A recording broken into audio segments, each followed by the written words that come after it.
Aeroplane na Nongmei Maru Punaba Honorambi, Ccpurdagi Nupi ama Lengpui Airport tagi fare haire. Ccpur district Laiba Nupi amana Nongmei Maru Puduna Chatnaba Honorambadagi, Mizoramgi Lengpui Airport tagi security Kanguna Farkre haire. Fagalaba Nupi Edudi, T name Naino Sahi Kuntaret, Apopa, Tunung Tanchin Mankawi. Laifam na Ccpur district ki Tuibong dagini haire. Nupi si nangarang Mizoramgi Konung Aizol dagi. Indigo flight amada tongduna Delhi da chatnaba honarambadagi fabani hairi.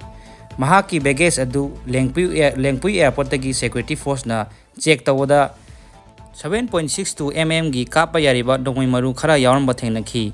Masigi matungda nupi asi arm ek ki bakhada mahaki mathakta case ama lokhatkre hairi. Tamu ko challe haiba jiwango gai du Thiba Chtlure Sagla sama wan biramge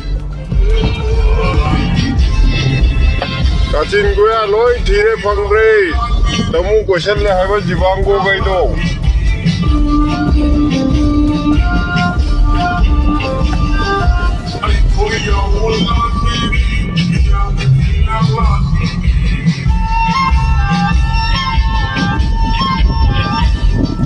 Lairabagi job card, Yumsarolgi Baisa, Sudana Piba, Huran Pradhan, members, Makong the Captain of Work Pahorgani Haina, KCPMC Progressive Ki Facebook page Tagi Thadorok. Qnet ki scammer sing 15 days ki manungda Laibak Miam Kangna Party da Changzer Kadabani Haina, KCPMC Progressive Ki Facebook page Tagi Thadorok. Otherwise, should a site Tawani Hairi.